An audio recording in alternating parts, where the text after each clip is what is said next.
Hello and welcome to this lecture, which is our final lecture for this semester. So, I'm really sad that I will not see you again. I will see you at the exams, but you will not be looking at me most probably. You will be looking at the exam questions, etc.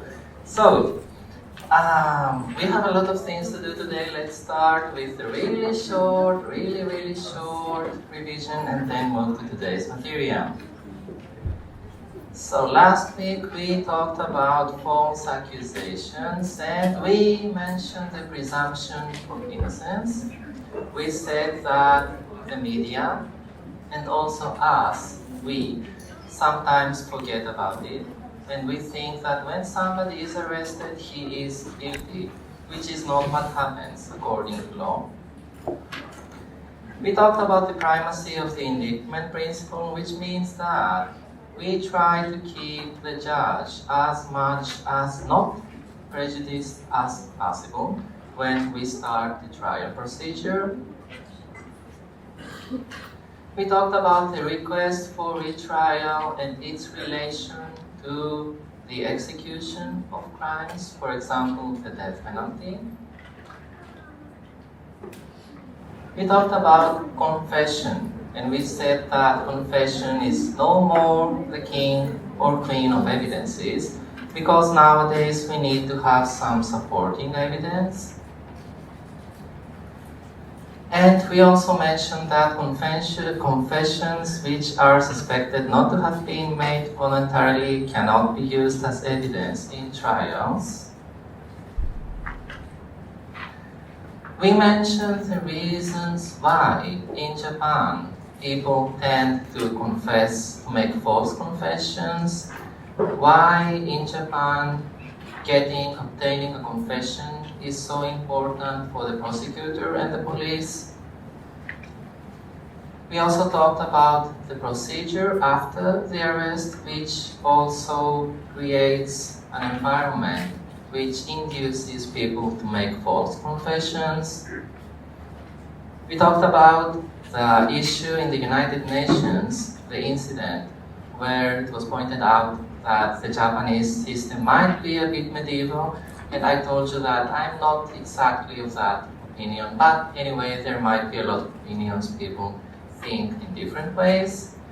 And we also talked about DNA tests, the match probabilities, mistakes during procedure. Matthew gave us a lot of additional information regarding this issue. And I would like to ask you if you have any questions regarding this lecture before moving to today's lecture. So, let's move to our last lecture for this semester.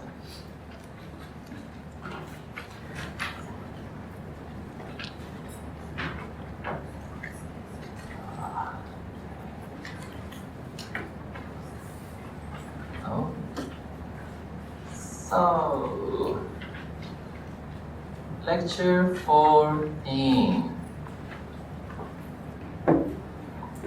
Today, we will treat some topics which are a bit heavy. Heavy from an ethical point of view, etc., but also heavy in the meaning of their importance for the final exams. So let's start from the beginning of life. It's a bit contradictory because it says the beginning of life, but we are going to talk about abortion in Japan, how abortion is regulated in Japan. And it would be interesting if you could compare, if you know about foreign countries, if you could compare with the systems abroad. So, I was talking to a friend some days ago, and she was saying that, actually when we give birth, of course she's a woman, so the we does not include me. When she was saying, so when we give birth to children, actually it's like this. So I was like, could you please clarify? And she told me that, in heaven there are a lot of angels. They are babies, and they are watching us. and they're trying to pick the correct parent. So they're looking at us, and when they decide that, oh, she's gonna be a perfect mother for me, or he's gonna be a perfect father for me, they just descend from the sky, which is a quite interesting way to look at things, because it makes the raising of a child more interesting. If you think that he or she has chosen you, he was watching you, he or she knows you, he or she knows what you were doing during the lectures at university, whether you were attending, whether you were sleeping, and knowing all information, knowing everything about you, he or she chose you and descended from the sky. Which reminds me, and I'm glad that we have Enzo today too, but Enzo, you did not make it to this part of the classroom. The resistance was so strong. I think they were bribing you last week with some potato chips or something. Yes, so you just decided to give up and stay there. So, there's a movie which reminded me of this issue. Have you watched this movie? Okay, yes, of course you have, because it's a French movie. The director is the so famous Luc Besson. I really love his movies. It's called Angela, and it has to do with a similar situation where a lady fell from the sky. So this story takes place in the really beautiful city of Paris. It's a movie in black and white, which is also really nice. And the question is she actually an angel because she fell from the sky and she's really strong, she can face the mafia alone, etc. So the question is she an angel or not? So could this be reality or not? It's really interesting, and I would strongly recommend you to watch it during the summer vacations, after the final exams, not during these 2 last weeks, okay? So, we will start talking about abortion. So as you might have realized, I'm trying to give you something to do during the summer vacations, apart from studying. Regarding abortion, there is a really interesting novel. Have you read this? It was written by Sidney Sheldon. He is a really nice writer, many books. I strongly recommend this, The Other Side of Midnight.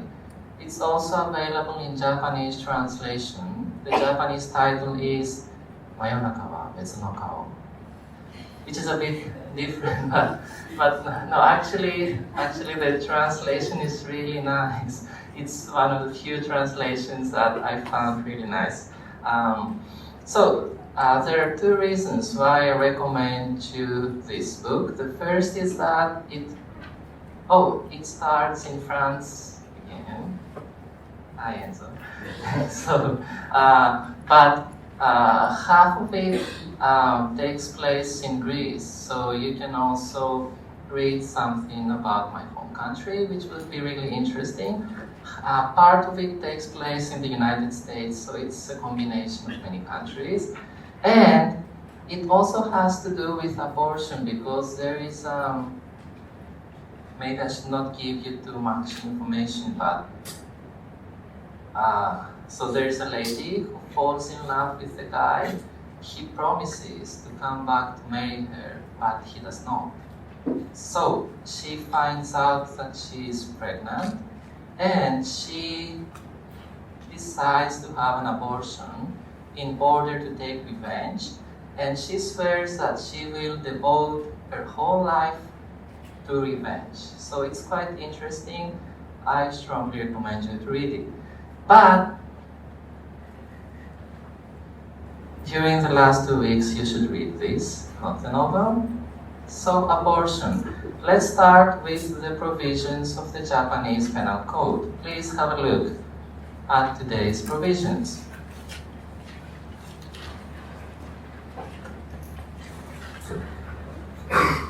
If you have a look at today's provisions, you will see that Articles 212, 13, 14, 15, and 16 have to do with abortion. I need 2 students to read 3 provisions each. Okay, so one, and you need to choose one because I already have 1 student. You decide to. Okay, thank you. So, could you please pass the microphone to the second? Okay, and you decide who will start. So it's Lily, you and Lily.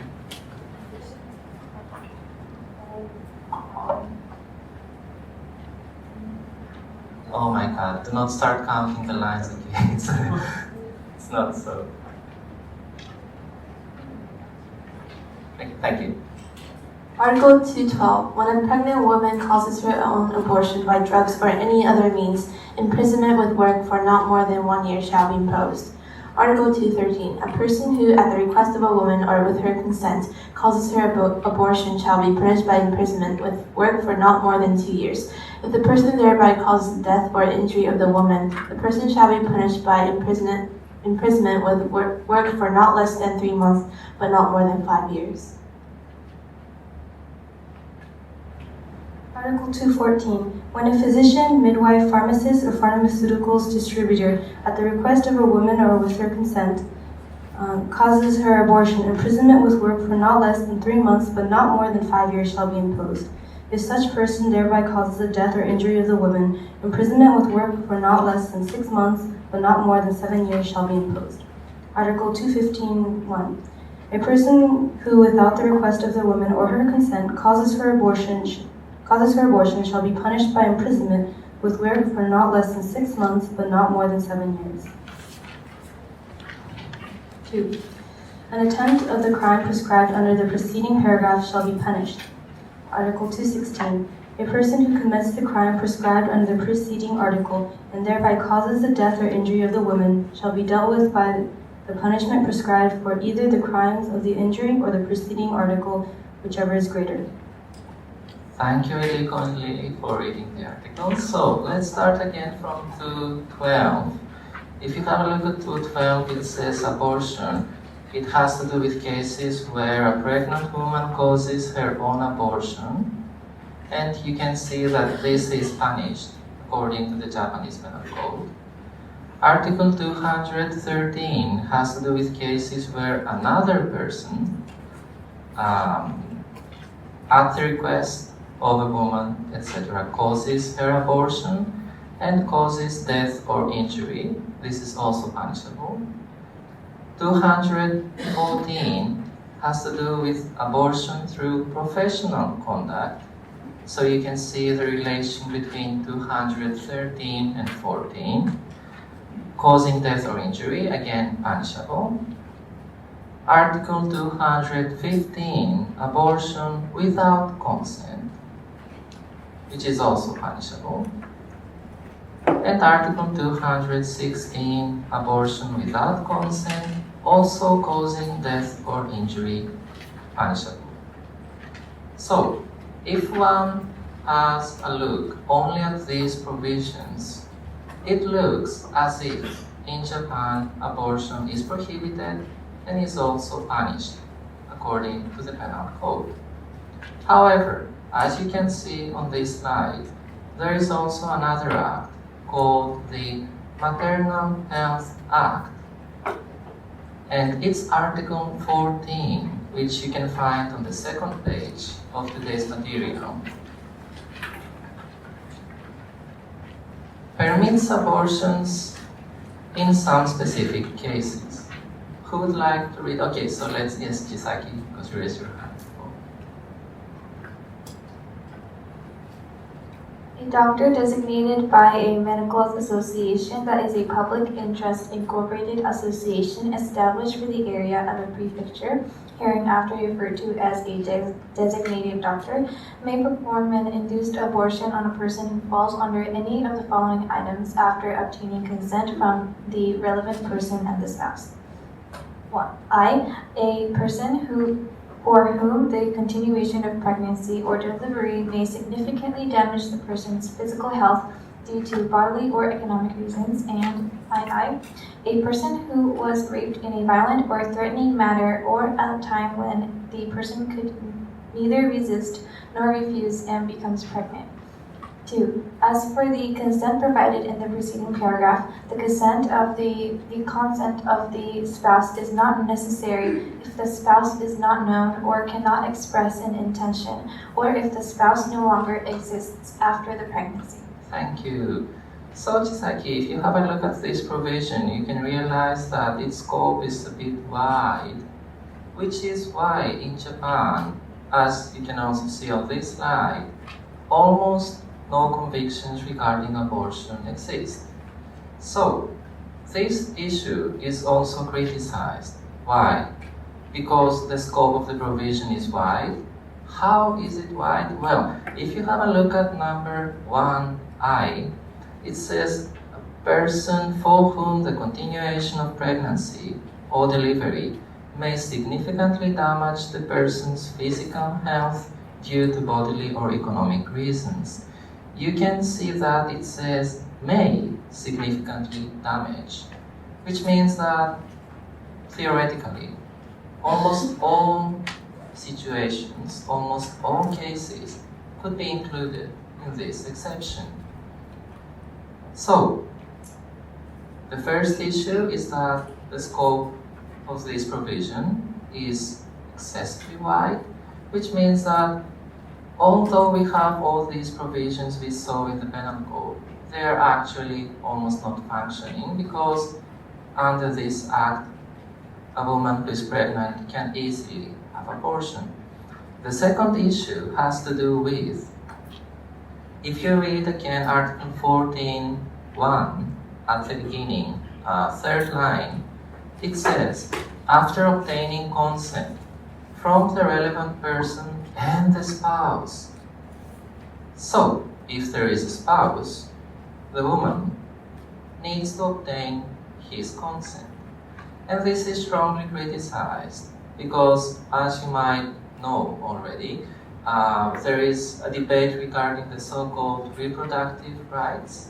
So if we consider that each woman has a reproductive right, then there will be no need to obtain the consent of the spouse, because you can easily understand that if the spouse says no, then the woman cannot use this provision.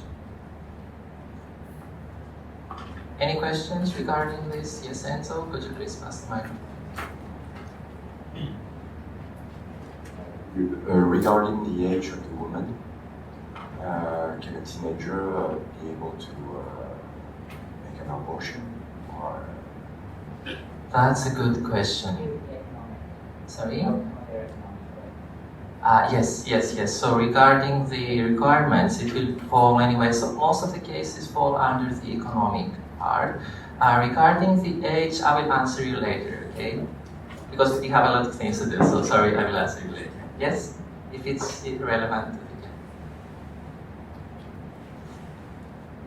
Just with regards to the rape clause, says a person who has been raped in a violent or threatening manner. How would they distinguish that from normal rape? Okay, that's a good question. I would say that this has to do with the fact that if you see the words used in Japanese, if you check the penal code, there is the word gokan, which means rape in English. So if you see, this is using the description, which means that they need to put violent or threatening manner, because it's included also in the definition of rape under the penal code. So it's the same thing. Okay? As a content, it's the same thing as the rape as defined in the penal code. So I would say that maybe the English translation is a bit not good in a way. because rape is always violent or under threat. Okay, so that's. I know that this isn't the main part of this, so I won't pursue it too much, but I just make the point that rape, certainly in Western countries, there's been a lot of rethinking with regards to rape. The idea of, say, rescinding consent. Okay. It's not violence or threatening, Okay. but it's still rape. Okay. Yes. Yes. So yes, in Japan it's also the same, but in this case, as you can see at the beginning of the provision, it says that this abortion will be performed by a doctor. And you can easily guess that the doctor will not ask the woman, so was it violent or was it under threat? Okay, so again, here it does not function in practice. But you're right, okay, this is a bit strange in a way. Any other questions regarding this? So, let's move to the next issue, which again has to do with the beginning of life. Artificial reproduction. In general, I'm not a specialist, but it is said that there are two categories: artificial insemination and in vitro fertilization.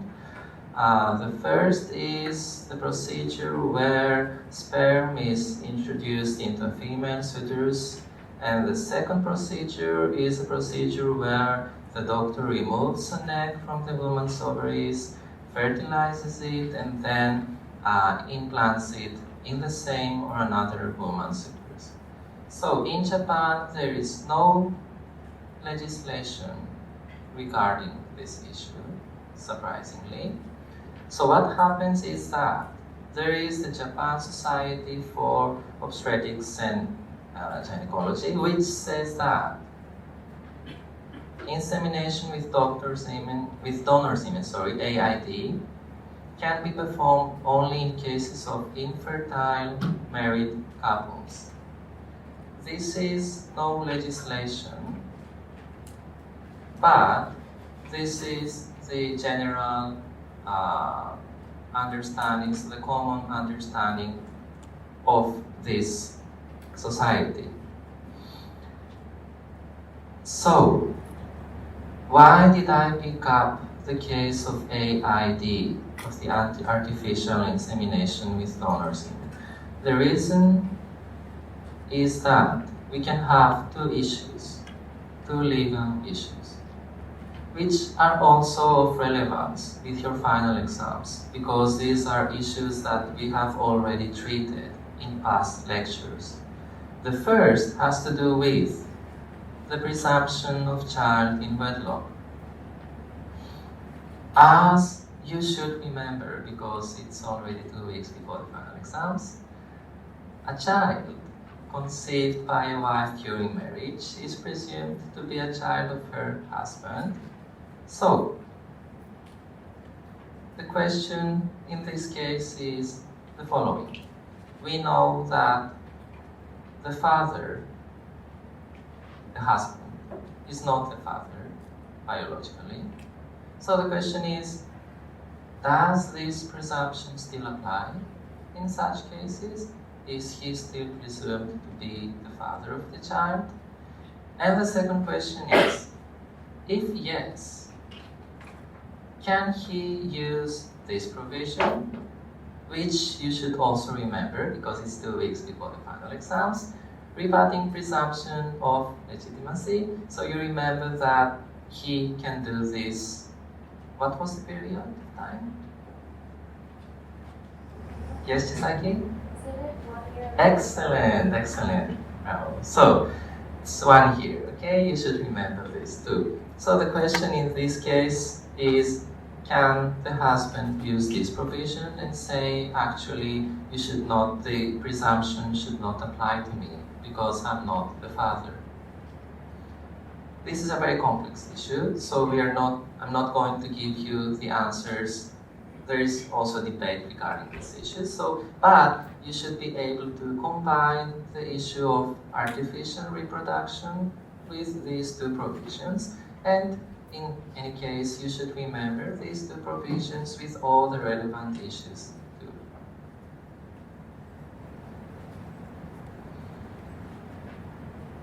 The next issue has to do with surrogate mothers. Again, here in Japan, there is no legislation. So, to summarize some aspects of the Japanese culture that we have treated in this lecture, we saw that Japan still does not officially recognize same-sex marriages. Japan does not have legislation regarding artificial reproduction, and Japan does not have legislation regarding surrogate mothers. So, one could maybe say that the Japanese society is a bit conservative. On the other hand, we could say that the Japanese society is careful, because maybe if people hurry too much about such issues, maybe it's not good. I'm not sure which is the correct answer, but as I told you, it's better to think from many viewpoints regarding specific issues.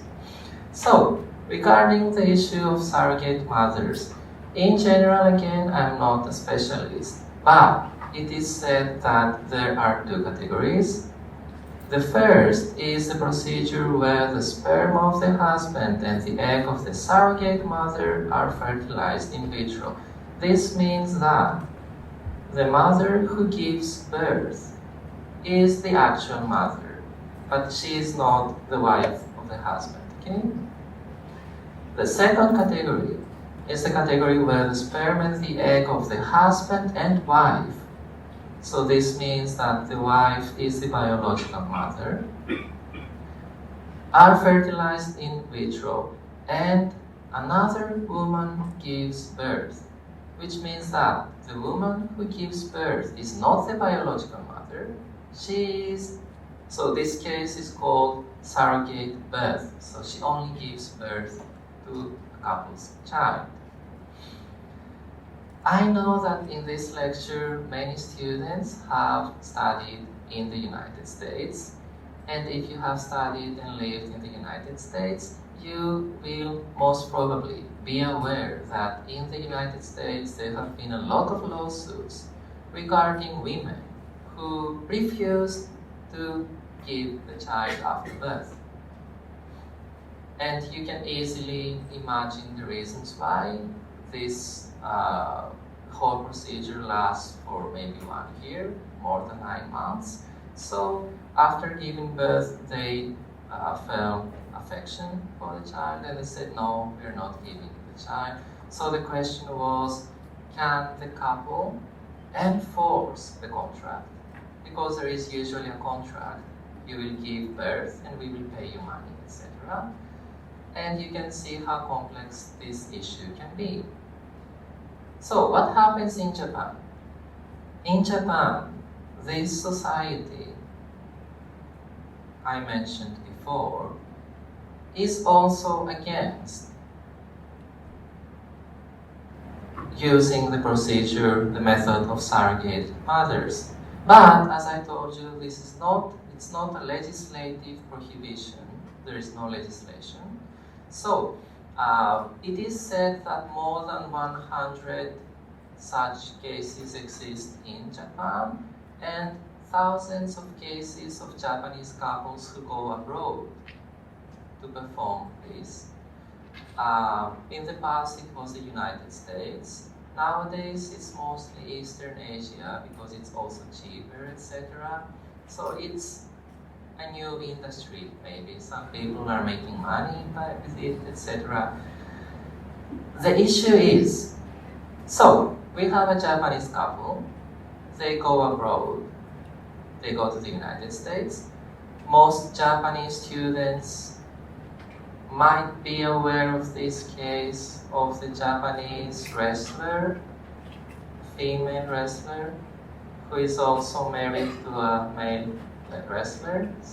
And they went to the United States and used this method, and then came back to Japan, and they tried to register the twins as their own children.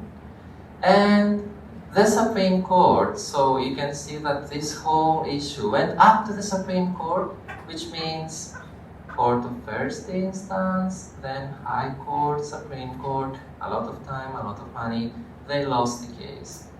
The Supreme Court said that there is need for legislation regarding this issue, but nowadays there is still no legislation, so the mother has not given birth to the child. Under the Japanese law, she is not the mother. Okay? It was a case of surrogate birth, so another woman gave birth to the children, to the twins. So this is, I think, the only Japanese Supreme Court decision regarding this issue, and no developments have been seen after this case.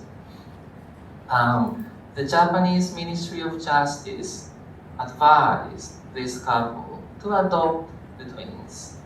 So you can see again that it's the same as with the case of the same-sex marriage. Adoption is sometimes used as a solution for such cases which are not provided in the existing legislation.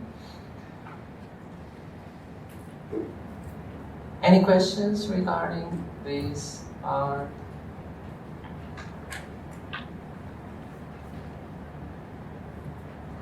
Okay, so let me give you some additional information.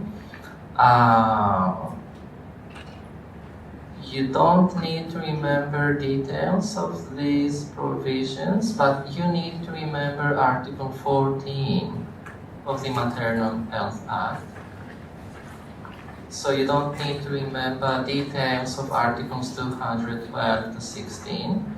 You need to remember maybe the titles, that okay, we have such provisions, not the content, but there is a provision which prohibits abortion, etc., etc. This article, Article 14, is important, so you need to remember it.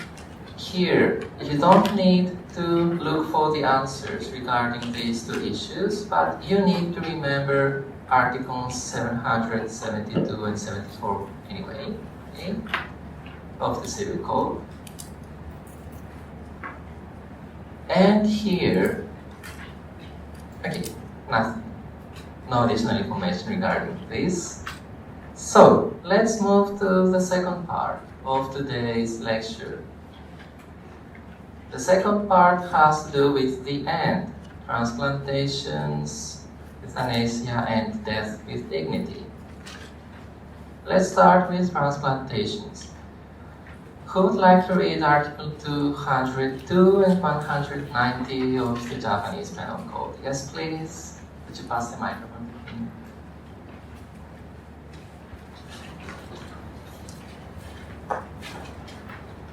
Could I have your name again? Masato. Okay, thank you. Article 202. Person who induced or aided another to commit suicide or killed another at the other's request or with other's consent shall be punished by imprisonment with or without work for not less than 6 months but not more than 7 years. Article 190. A person who damaged, abandons, or unlawfully possesses a corpse, the ashes or hair or a dead person, or an object placed in a coffin shall be punished by imprisonment with work for not more than 3 years. Thank you. Let's start from Article 202. Article 202 says inducing or aiding suicide, homicide with consent. Why am I referring to this provision here? The reason is the following. Let's say that there is a person who is about to die. So the doctor asks him, would you like to allow me using your organs for a transplantation? And the patient says yes. So the doctor lets the patient die a bit earlier than he was supposed to and uses his organs. If you read Article 202, it says, kills another at the other's request or with other's consent. You would say, yes, but he's not killing him. He asked him if he would like to donate his organs, and he said yes. But from a penal code viewpoint, making somebody die before the point of time he was supposed to is killing him anyway. Even if you can provide evidence that, but he was going to die 1 hour later. However, under the penal code, shortening his or her life is killing him or her. So this would be punishable under this provision. Next, so should the doctor wait for the person to first die and maybe then remove the organs? So if you have a look at Article 190, this is again damaging a corpse. So it's also punishable. Which means that we need to have special legislation which says that no, this is legal, this is not punishable. Reasons which remove the illegality of such acts. And we do have an act. We will talk about the act later. The first issue is, so what is death in general? Maybe some students know more about this issue than me. In the past, we had this theory which took into consideration 3 elements: pulse, breathing, and the reflex, the pupillary reflex. Nowadays, this debate has moved to brain death. Why is that so? Because medicine has developed. So, it happens that even if a person's brain is dead, you can still make his body breathe. So you cannot use the death criteria which were used in the past. According to these 3 criteria, he is still alive because he is still breathing. Which means that, why is this so important? Because you cannot use his organs, because he's still alive. So the issue was, maybe we should use brain death as a criterion. So in that case, even if he or she is still breathing, if his or her brain is dead, we can consider him or her as being dead, so we can remove the organs and make a transplantation. So, what's the situation in Japan today? We have the Organ Transplant Act. You can see that this act was established in 1997. It's still new. And you can see that under this act, the definition of corpse includes the body of brain dead people. So, if we have a case of brain death, we can treat that person as a corpse, which means that we can remove the organs and make a transplantation, even if he or she is still breathing with the aid of equipment. Now, this act was established, as I said, in 1997, but had a lot of issues.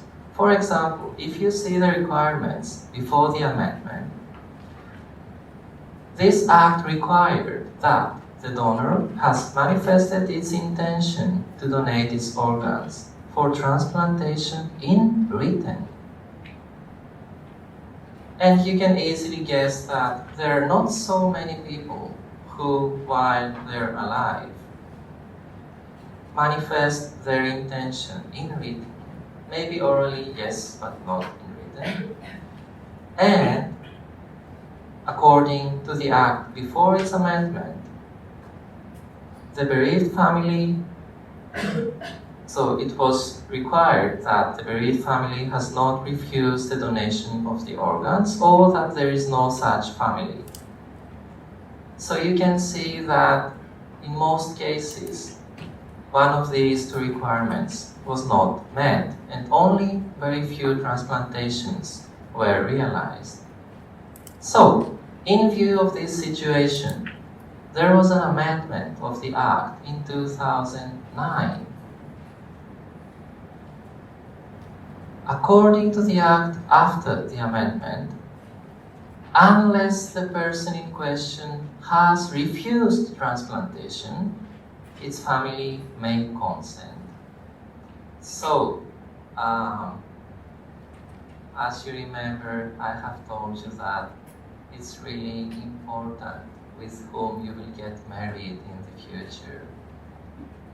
It's not only a question of whether he or she is handsome or beautiful or clever, etc., but it's also an issue of trust.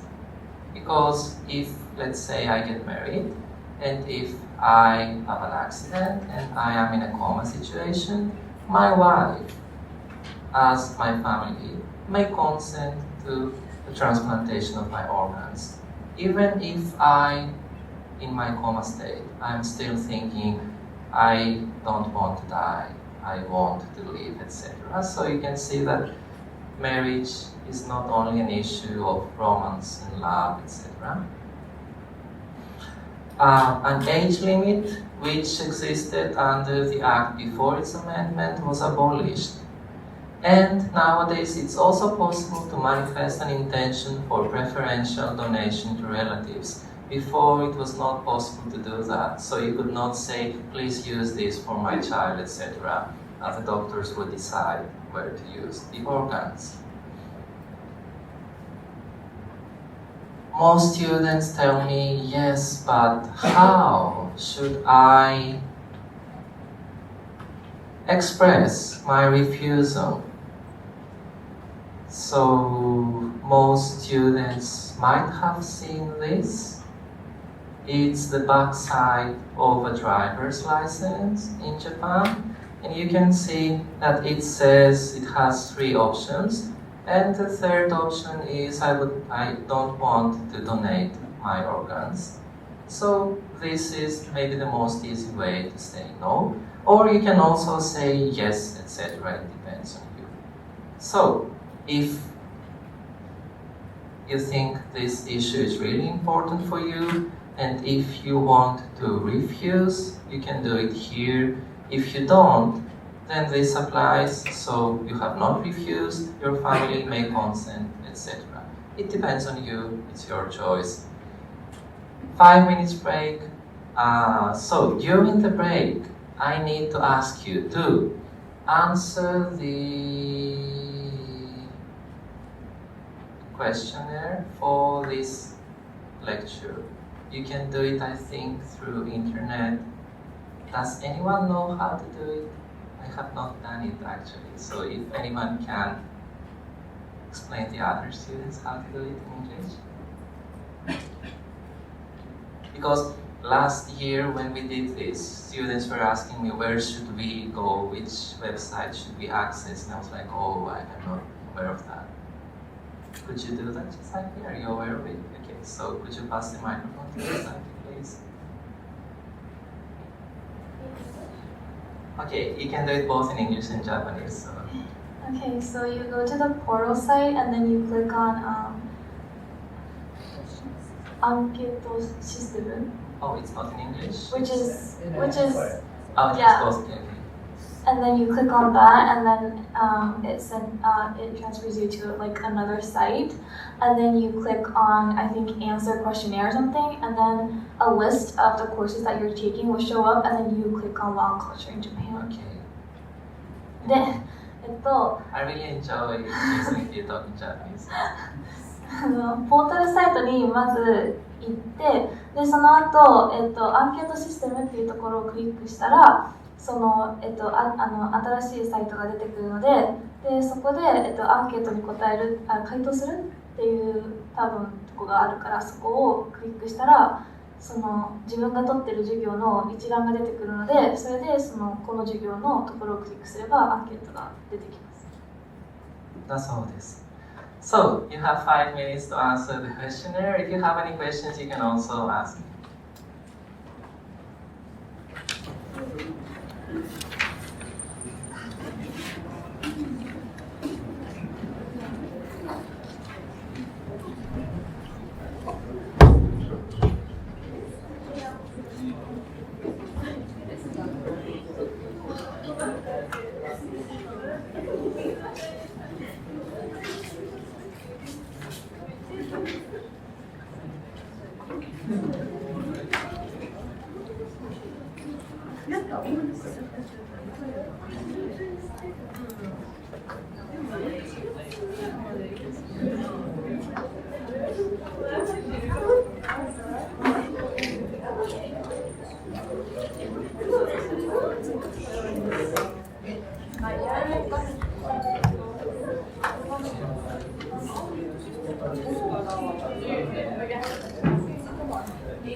So yes, I would say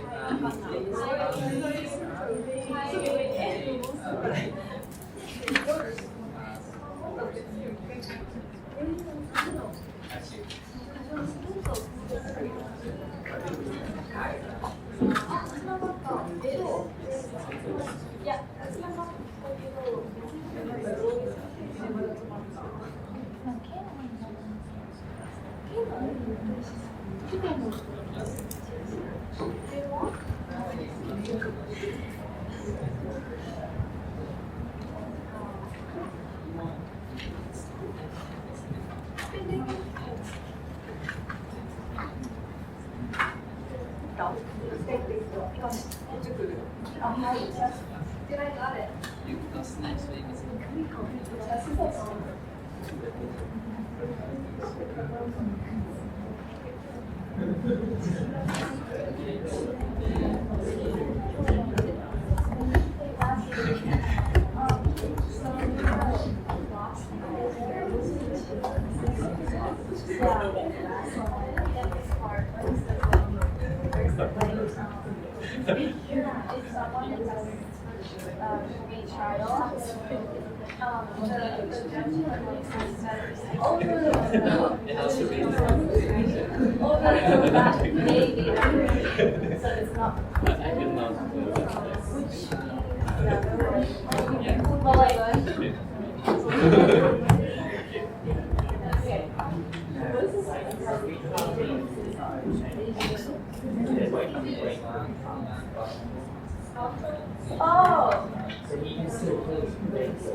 Okay, so they need a person under 50 years old before the amendment was it considered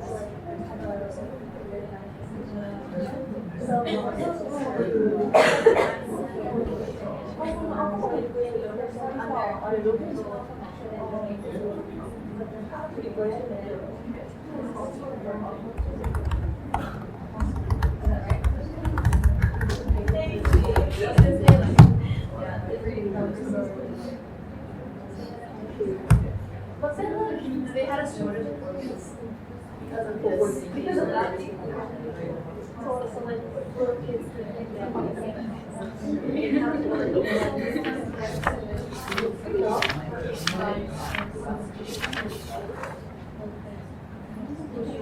Oh yeah.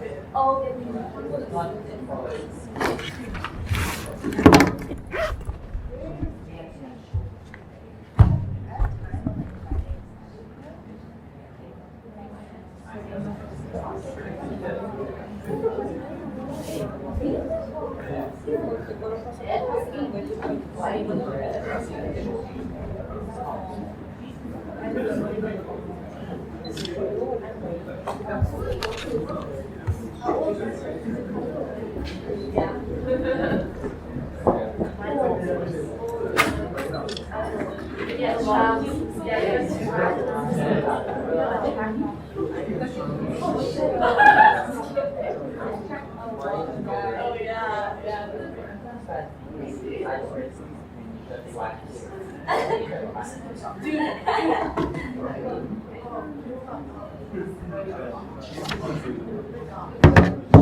So let's start. Let's continue with the second part of today's lecture. If you have not finished answering the questionnaire, you can also do it afterwards, but please take some time to do it. I received two very important questions. The first is, do we have a lecture next week? The answer is no, because it's the day of the sea. Okay, I mean here. So maybe you should go to the sea. I'm not sure. So our exams take place on the 24th, building 4, classroom 30. So please be careful, it's not this classroom, it's another one. We start at 2:45 as usual, but we finish at 4:05. Okay, you have 80 minutes for the exams. 80 minutes.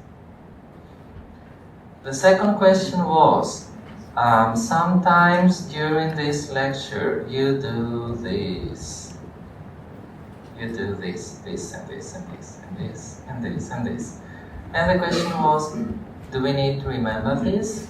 The answer is no, please forget about it. But please watch the movies after the final exams. I'm not going to ask you who is the director of the movie Angela. No, I'm not going to do that. Or who is the writer of The Other Side of Midnight, or what's the Japanese translation, etc. No. Now,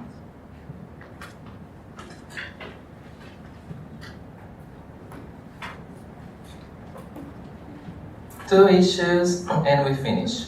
The first issue is the issue of euthanasia, so this is also a bit heavy. It has to do with the practice of intentionally ending a person's life. And this person needs to be under sickness. His or her death must be approaching, and this practice must be used in order to relieve pain and suffering. So, you can see that euthanasia has to do with quite limited situations. It's not a wide notion. But if you check today's provisions,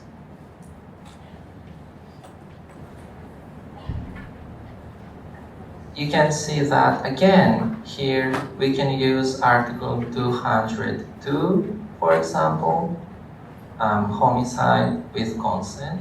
So even if the patient tells the doctor, please kill me because, for example, I have cancer, I'm in a final stage, I'm suffering, I cannot endure the pain, etc., it can still be homicide with consent.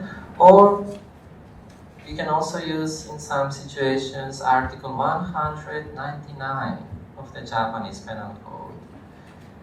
So, if you check today's provisions, you will see that this provision is not included, but you're supposed to remember this provision because it's important. So the question is, what does Article 199 has to do with? You can find the answer on the slide, but who would like to explain us once more? So what does Article 199 of the Penal Code has to do with? Yes, Chisaki? Homicide. And what were the punishments for homicide in Japan?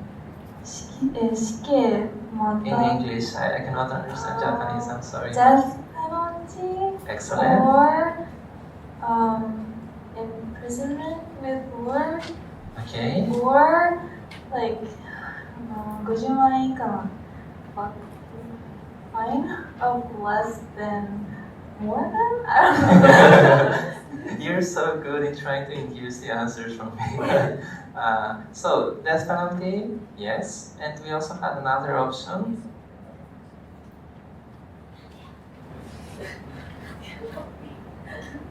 Imprisonment after 10 years.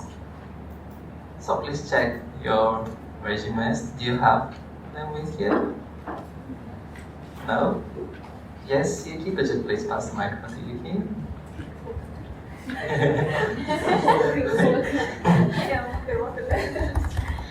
Article 199, a person who kills another shall be punished by the death penalty or imprisonment with work or life or definite term of not less than 5 years. Excellent. So it's either death penalty or imprisonment with court. Please remember, for the Japanese students, you have the Matawa and Moshikuwa, so the options are actually only 2. You don't have 3 options. It's either death penalty or imprisonment with work. And inside the imprisonment with work, you have with no limitation or etc. Okay? So you need also to remember this provision. It's basic provision, quite important. So, in Japan, again, there is no legislation regarding euthanasia. This issue is also left open, which means that, as you can see, what will happen if somebody actually performs euthanasia is that the issue will go to the court, and the court will have to decide, is this illegal, so is it a crime or not? In Japan, the most important court decision is said to be this. It's the Nagoya High Court decision of December 22nd, 1962. It's a bit old, but it's the central decision. So, what happened in this case is that the court found the person who performed euthanasia guilty. But the court at the same time mentioned these 6 criteria as being the criteria for euthanasia not to be legal. So, if euthanasia meets all these 6 criteria, then it is legal and it can be performed in Japan. However, please be careful. This is not a Supreme Court decision, which means that maybe another district court or high court will decide in a different way. It's only a high court decision. But it's important because it's the only high court decision regarding this issue. So you can see that according to this high court decision, I repeat this and emphasize this, it's not a Supreme Court decision. So it does not mean that the other courts will follow this content. If the disease is incurable and the time of death is close. Second, if the suffering is intense. Third, if the purpose why euthanasia is performed is to alleviate the person's pains. Fourth, if there is a sincere request or consent on the person's behalf. Fifth, if euthanasia is performed in principle, there are also some exceptions, by a doctor. And sixth, if the method used is proper, also from an ethical point of view, then performing euthanasia is not illegal, which means that it's not a crime. You can see how restrictive the criteria are. So it is quite rare that a euthanasia performed fulfills all these 6 criteria. Now, you can see that this case was a case where euthanasia was not performed by a doctor. Why? Because number 5 says must be performed in principle by a medical practitioner and in some really exceptional cases by other persons. There was another case in 1995 of euthanasia performed by a doctor. So, what's the difference? You can all understand that if euthanasia is performed by a non-doctor, for example, my future wife, there are a lot of dangers, as I told you. It's a matter of trust. But if euthanasia is performed by a doctor, then most probably it's legal. Most probably. We can at least presume that, well, most probably it's legal. So, what did the court say in this case? Please be careful. It's a district court decision, which means that it has almost no importance as a precedent in Japan. Okay, if it was a high court decision, we could say like the other one. We could say that, okay, it's not a Supreme Court decision, but it's still important. It's a district court decision, so its only importance is that, well, it's the only case which referred to this criteria. According to this court decision, requirements 1 and 2 mentioned above are still necessary. Of course, we need to have a person with a disease which is incurable, his or her death is close, and his suffering is intense. Of course, this is the most important part. Now, please be careful. According to this district court decision, requirements 3 and 6 are not necessary when euthanasia is performed by a doctor. What was 3 and 6? 3 has to do with the purpose of euthanasia, and 6 has to do with the method. So yes, I think I assume that you can also understand why the court said that we did not meet these two criteria because we can presume that a doctor will use the proper methods and that he or she has no other purposes. Finally, this court decision changed requirements 4 and 5. If you see requirement 4, it says sincere request or consent. Here it says express manifestation of intention regarding its consent. So maybe the most important part is that it's a euthanasia performed by a doctor, so it does not have to be a sincere request, etc., etc. And the second, requirement 5, which must be performed in principle by a medical practitioner. Here, the court added usage of all methods for the removal or alleviation of the person's physical pain and non-existence of alternative methods. What does that mean? It means that the doctor needs to use all other methods available and be sure that there is no other alternative method to remove the physical pain. Which means that euthanasia is not a method put in priority. Okay? It's a method which is an additional one. So first the doctor needs to use all the other methods, and even if by doing so he or she cannot remove the pain, this is the last method he or she can use. And the last issue, the last topic for today's lecture is death with dignity.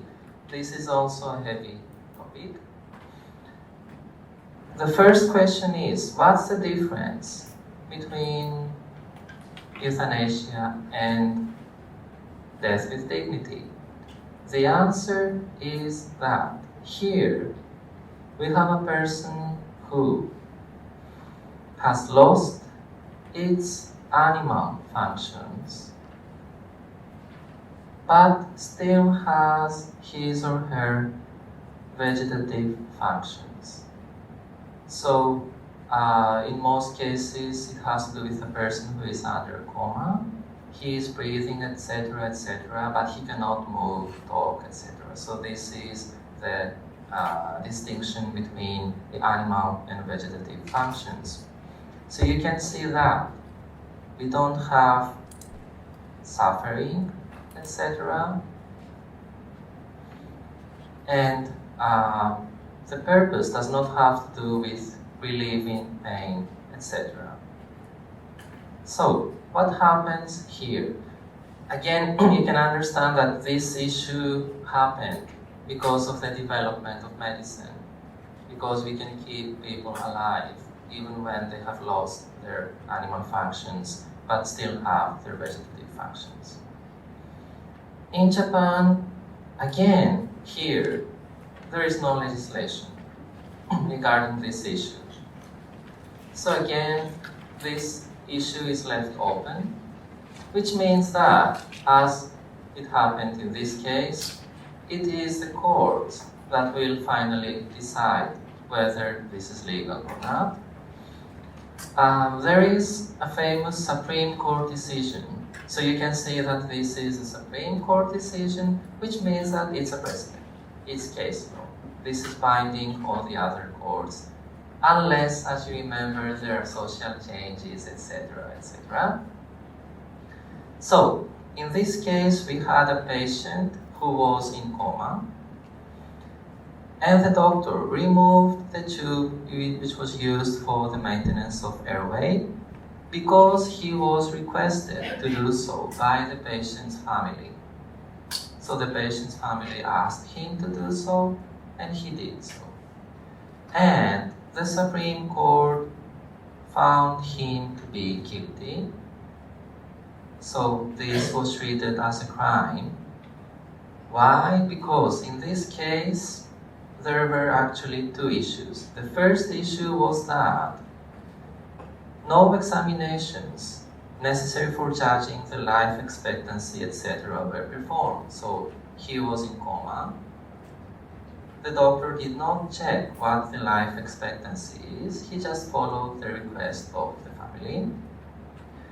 And the second issue was that this act took place only 2 weeks after the outbreak. So, you can see that the doctor was not able to make a proper judgment. It was only 2 weeks after the outbreak and no examinations were performed. And second, since no proper examinations had been performed, the doctor was not able to give proper information to the person's family.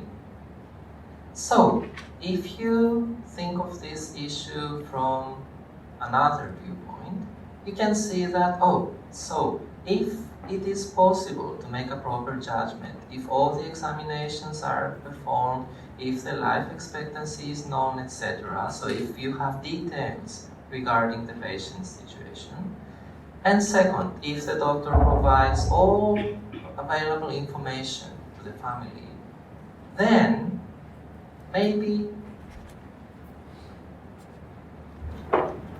death with dignity can also be accepted under the Japanese legal system. Please be careful. This court decision does not say anything like that. So it does not say that, these are the requirements like the other court decisions. But this is a presumption we can make judging from the content of this decision. Any questions regarding the consent, etc.? Yes, could you pass the microphone to Calvin, please? I want to ask, if the family decided not to fund the maintenance of the sick person, then who shall bear the burden? And is the family guilty if they just, they don't want to fund it? I mean, you don't have to cut the things, but I will not fund the maintenance. Thank you. Okay, that's a very good question. There was a case in the UK this April with a small girl who was in coma. The family was against this, but the hospital decided to move, and the court found this to be legal. So it depends on the situation. In all cases, there is no legislation, as I told you, regarding this, so it will depend, but most probably we can use this decision. We can say that even if the family does not say anything about that, maybe the doctor can first collect all information necessary, perform all the examinations, and make clear the situation of the patient, and of course provide all the information to the family, etc. I mean for the euthanasia case, not Okay, sorry, yes. So they can only do that if the sole purpose is to alleviate pain, right? Yes. But in this case, for instance, the family do not want or cannot fund the operation of maintaining the person, and the hospital, in order to do that, they need the finance, right? So the hospital cannot get the money, but they are forced to maintain this person. So is the hospital guilty if they cut them? Yes, of course. Yes, so you need to be careful because the big difference is that in this case, you have a person who usually is not aware of what is happening. So anyway, the person has lost its animal functions. But in this case, we have a person who is suffering but has all its functions in most cases, both animal and vegetative functions. So you cannot just stop his life. You cannot say that you're going to make you die, etc., because of financial issues. So, but in this case, you could do that. You could say that yes, you cannot keep a person's vegetative functions forever. So yes, at some point, maybe you can make a decision. It's a different of like fund the operation. Yeah, yes, and it will be a civil law issue, etc. They will have to file a lawsuit against the relatives, etc. and ask. Of course, in most cases, it also has to do with insurance, so there are not so many cases where this becomes an issue. Any other questions regarding this? So let's have a look at the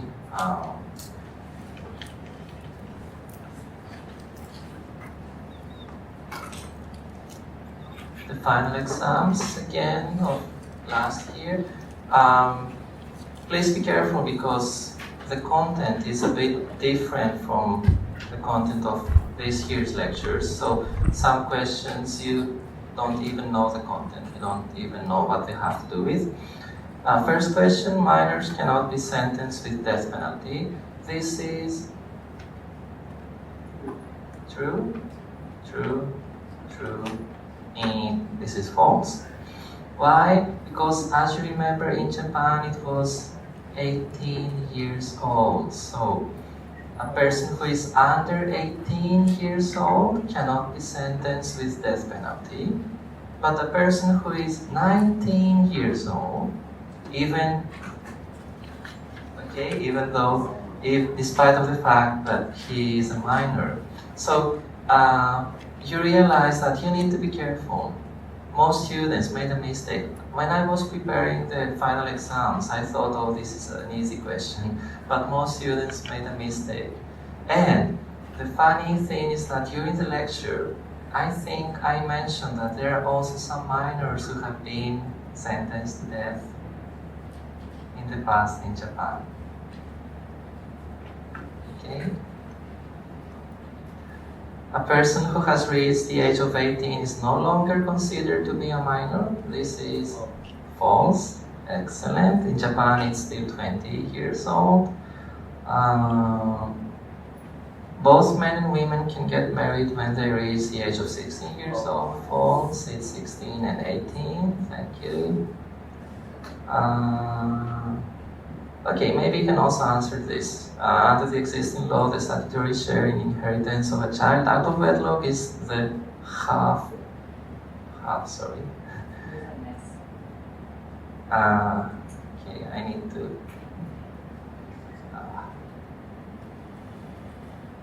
to zoom out a bit. Okay, I think this is better. No. Maybe I should. 140 maybe?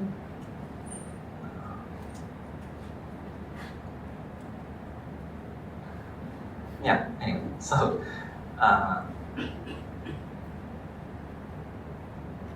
okay. So under the existing law, number 4, true or false? True. Excellent. Number 5, there is no limitation to the interest rate the lender and the borrower may agree on when concluding a money lending contract. False.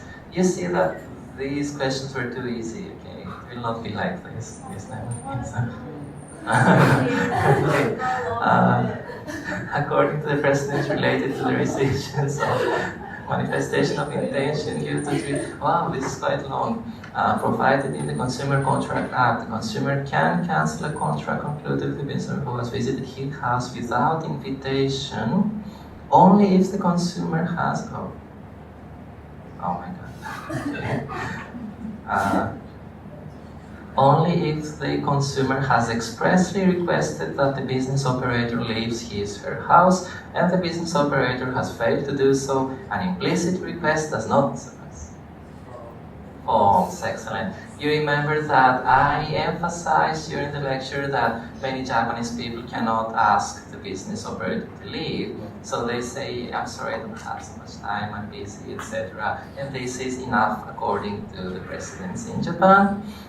Euthanasia 7 is prohibited by a specific provision and illegal under all circumstances. False. According to the provisions of the Product Liability Act, the existence of fault on behalf of the manufacturer is required in order to admit his or her liability.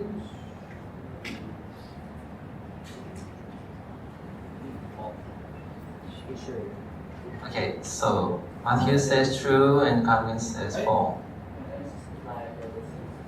False.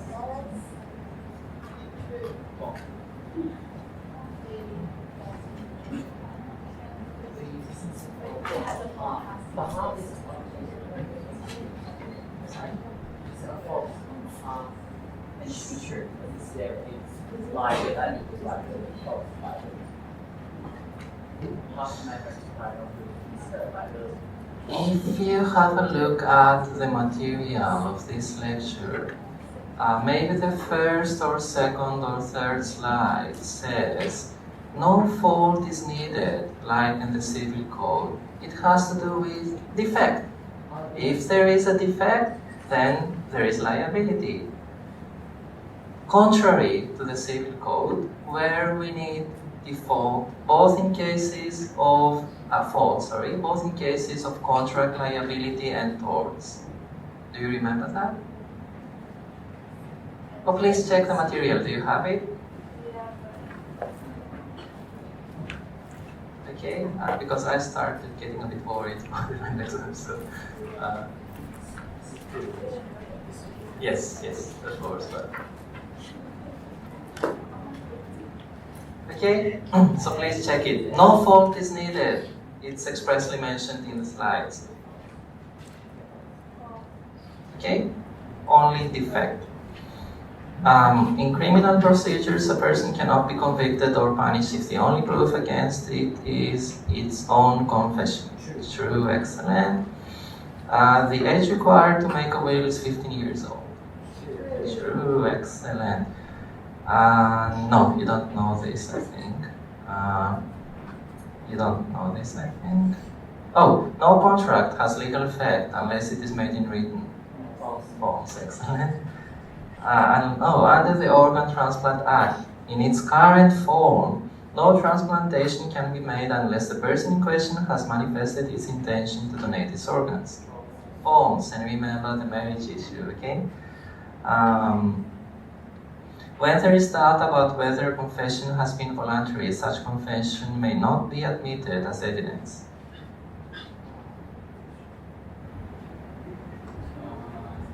So today, at the beginning of this lecture, I was saying, so you remember that we need to have some supporting evidence, and also that if there is doubt about this, then this happens.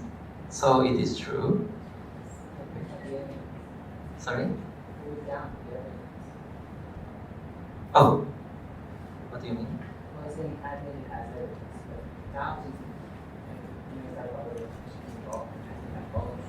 That's not doubt, that's attacking it. Okay, what I mean here is that we have a confession, and it is doubted whether the confession is voluntary or not.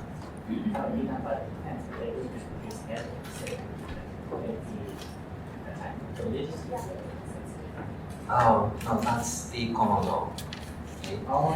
So, yes, in civil law you have a confession in Japan because, and please be careful, the questions have to do with Japanese law. Do not answer according to the law of United States, etc. Okay? So in this case, we have a confession and it is doubted. So the person says, oh, they were so aggressive, etc., so they made me confess, etc. And there is doubt. Nobody can be sure whether this was voluntary or not. In that case, it cannot be used as evidence. Okay, please check last week's material. Now, I'm sorry, but we cannot use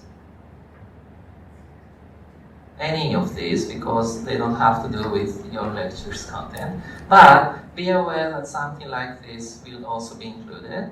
But you will also have some choices. Be careful, please be careful, because what I saw from last semester was that a lot of students were making mistakes because I put words which are similar. So please be careful. Please use the proper word in the proper place. And you will have, as you remember, one question like this. Choose one of the two topics. Please do not write both topics. Choose one of them. This is 20 points and 30-30, total of 80. 15 from lecture attendance and 5 points from class participation. But please not worry, most probably the top student will not reach 100 anyway, so I will have to add some points to all of you, so do not worry about the 5 points of participation anyway. Any questions regarding this? So, some last remarks from me and we finish here. So, thank you very much for attending this lecture. I also have a lecture next semester which is called Jurisprudence. It's also on Monday, the same time, maybe the same place, and we will do some more detailed introduction into Japanese law, civil law, constitutional law, etc. For law faculty students, for faculty of law students, so 2 years later, when you are in the 3rd grade, there is a lecture, Introduction to European Law. This is done by Professor Gabriele Cozziomo, but she will be absent. She will go abroad for studies for 2 years most probably. So you can also choose that lecture because I will be replacing her. And for students who will go to the Kyoto University Law School in the future, I have one lecture there, Introduction to European Private Law, but it's a long time after. And next semester I also have a seminar having to do with consumer law. It's an ILAS seminar, so if you're interested also in small group discussions, please choose it. And finally, the most important information for your exams is that I have a Facebook account. You can find me on Facebook. If you search for me, it's my name. And also equally important information is that I also have a Twitter account. So you can also find me on Twitter. Please be careful. Students who find me on Twitter and on Facebook usually come and ask me, is this your account? I answer yes, and they tell me, oh, your lecture is very interesting, but your Facebook and Twitter account is so boring. I apologize for that, but okay, we cannot be always interesting. So, thank you very much and see you in 2 weeks.